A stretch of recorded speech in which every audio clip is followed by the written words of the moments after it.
Okay mga kababayan, Chris Ulo po at welcome back po ulit dito sa ating YouTube channel. Okay mga kababayan, mga kalalays, okay, alam naman ho natin na ito hong si Erwin Tulfo nanalo ho bilang senador ngayong 2025. Ito hong nagdaang botohan, eleksyon, nung Mayo 12. Nanalo ho yan eh. At kahit nung wala pang botohan nung 12 ng Mayo, talagang yung pangalan niya ay mawala doon sa Magic 12 eh. Laging pasok. O ngayon mga kababayan, ito naman si Boy Sabaw, Boy Sabaw, Boy Higop, Boy Higop, si sorry, si Kiko Pangilinan. Although hindi ho nakikita ang pangalan nito sa survey, sa Magic 12, marami hong nagulat, maraming nagulantang. Kasama ho si Bam Aquino. Pasok. Sa Magic 12. Palakpakan natin silang tatlo. So, ano point natin dito? Si Kiko Pangilinan, na bago nating senador, at si Erwin Tulfo, na bago rin ho nating senador, parehas nanalo ngayong nakarang eleksyon. So, ibig sabihin, magkikita ang kanilang landas, magsasalubong ang kanilang mga mata, naalala ko lang tong bidyong ito mga kababayan. Kasi, alam nyo ho ba, itong si Senador Erwin Tulfo, tawagin na natin senador kasi naiproklama na yan. Although congressman pa yan, ito hong si Senador Erwin Tulfo, alam nyo ho ba nung nakaraan may bantaho rito kay bagong senador din hong Kiko Pangilinan na kapag nanalo siya, ito ang gagawin niya. Pakinggan nyo mga kababayan. Kumukontra natin. At Saan natin? kahapon na pag-usapan ho natin yung pagtatayo ng youth center. Ito po yung parang boys town, girls town. Bantaho ito ni Erwin Tulfo dati sa kanyang programa. Pakinggan nyo. Kumukontra at nagpahabol itong Kiko Pangilinan. Hindi raw siya sang-ayon na i-google yung 1 billion pesos sa pagpapatayo ng youth center. Hoy, Pangilinan, yung youth center, ang tawag dito, Bahay Pag-asa, sa iba-ibang lugar, sa iba-ibang mga probinsya. Kasi hindi mo naman pwedeng ikulong ang bata, di ba? Ayon doon sa putragis na batas mong demonyo ka, bawal ikulong ang 15, 16, 17, 18 anyos, lintik pati 18. Ba, hindi pwede kulong? Samantalang 18, anak ng baka, nagtitikol na ako. Praise the Lord. Ikayong hayop ka. Anak ng baka. Ang pinopoint kasi, paliwanag natin mga kababayan, ang pinopoint dito ni Mr. Erwin Tulfo, ayon kasi sa batas na ginawa ni Kiko Pangilinan, juvenile, minor de edad di pwede makulong. Parang pauwiin lang ng bahay. Ngayon, instead na pauwiin, mas maganda may pagdalan sa kanilang man lang na isang ahensya or isang organisasyon na kahit pa paano maaano sila mahuhubog ang kanilang isip. Hindi yung basta agad pa uuwiin na lang na parang walang nangyari sa ginawang krimen. Ito raw si Kiko Pangilinan, senador din siya that time. Kino-question yung ginagawa. Bakit daw magtatayo pa ng ganun? Gastos pa daw. Pakinggan natin Maraming 18 anyos ginawa ni Jim Paredes. Tapos sasabihin mo walang kinalaman, exempted sa krimen ng mga hinayopak na 18 anyos. Mag-isip-isip ka nga. Tapos ngayon kukontrahin niya. ang gusto niyang batas niya, isoli sa magulang yung 18. Hoy, Pangilinan, alam mo ba na 12-13 ginagamit na drug courier? O paano nito pag nahuli ng polis, pauwi lang sa bahay? Di, uulitin na naman dahil sasabihin ng magulang, hindi ka naman kukulong anak. Sige, tira ulit. Ay biyahe mo ulit itong 3 kilo ni Kaambo papunta doon sa tsuhin mo na adik-adik. Kung hindi natin itatayo itong mga youth center, kung hindi natin itatayo itong mga bahay na pag-asa, saan natin ilalagak yung mga kabataan na gumagawa ng krimen na lumalabag sa batas? Hindi po pwedeng sasabihin mo na wala pa sila sa maturity, hindi pa nila nalalaman ang kanilang ginagawa. 18 anyos, hindi pa alam ang ginagawa. Sampaling ko yung mukha mong putragis kang Pangilinan ko. Dagdag ka pa sa problema ng bayan natin imbis na makatulong yung batas mo. Diyos ko po. Di bale, ha? Kung walang may plano na ibasura yung batas mo, sa 2022, tatakbo ako Senado para ibasura kayang punyetang batas mo na yan. Music natin. Ayan. Sabi niya, panahon kasi ni Duterte ito. Sabi niya, pag tumakbo akong senador sa 2022, ako mismo ang magbabasura niyang batas na ginawa mo ngayon. Although hindi natuloy yung pagkasenador niya ng 2022, yung pagtakbo niya. Ngayon, natuloy 2025, nanalo siya. O, syempre, hanggang ngayon naman, nandito yung batas na ginawa ni Kiko ni Senador Kiko. So, ano kayang plano niya? Gagawin kaya ni Erwin Tulfo itong pangako niya na ito, na ibabasura niya yung ginawang batas ni Kiko in juvenile law? Pakinggan pa natin. Yan. Anak ng baka pakabagal eh. Pag walang magsibak sa batas mo na potragis na juvenile justice law sa 2022, ako ang sisibak niyan. Ha? Kung hindi ko masibak yan, sibakin ko yung mukha mo. Punyetang batas yan. 18 anyos bawal ay hindi pwedeng hulihin. Ano ba naman yun? Mariosep, ang dami ng mga rapist, hold-upper, magnanakaw ng mga 18 anyos. Tapos ngayon, kukontra ka sa pagtatayo ng youth center na mga bahay pag-asa para ma-reform ng mga bata na yan. Mahal daw, 1 billion, napakadami, baka hindi raw gastusin dyan. Di sumama ka sa pag-construction. Gusto mo? Mauna kang magdala ka ng martilyo, lagari, sumama ka. Putres, ikaw mag-foreman. Puro kayo, magaling lang kayo, puro lang. Sa pagbili nyo ng gamit sa hardware para... Yan lang alam yung trabaho nyo. Puro kontra.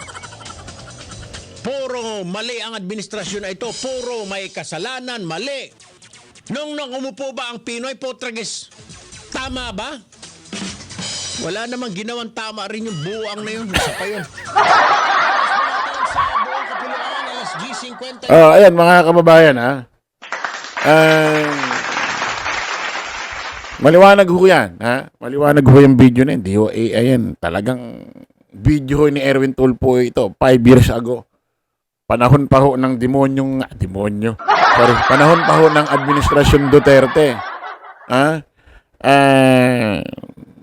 Tinangako niya na pagtakbo niya raw ng 2022, babasura niya yung juvenile law ni Kiko Pangilinan. Hindi nangyari, hindi naganap nung naging senador siya ng 2022, hindi siya tumakbo. Nanalo siya ngayon 2025. Batas pa naman yung kay Kiko ngayon. Naalala niya pa kaya ito? May lakas loob pa kaya si Erwin Tulfo na ibasura itong juvenile law ni Kiko Pangilinan? Kasi mapapanood pa ng taong bayan ito. Magsasalubong sila doon. Sabi pa rito, sasampalin at sisibakin niya raw yung mukha ni...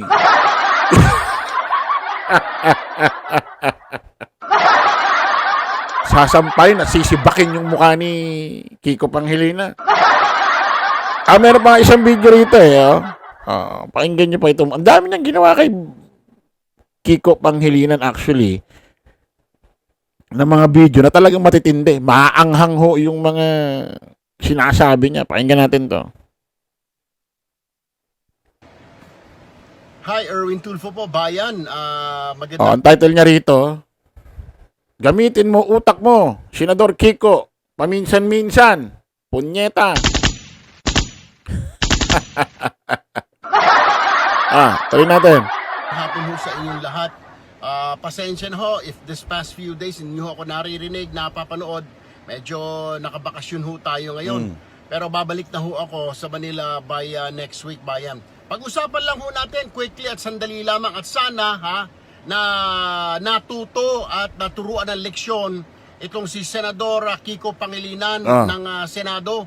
Na kasi kahapon nga nasopla di ho ba o nung isang araw nasopla siya ni Senador Ping Lacson at kahiya-hiya isang abogado, isang dating pulis hindi umubra ang pagkaabogado niya.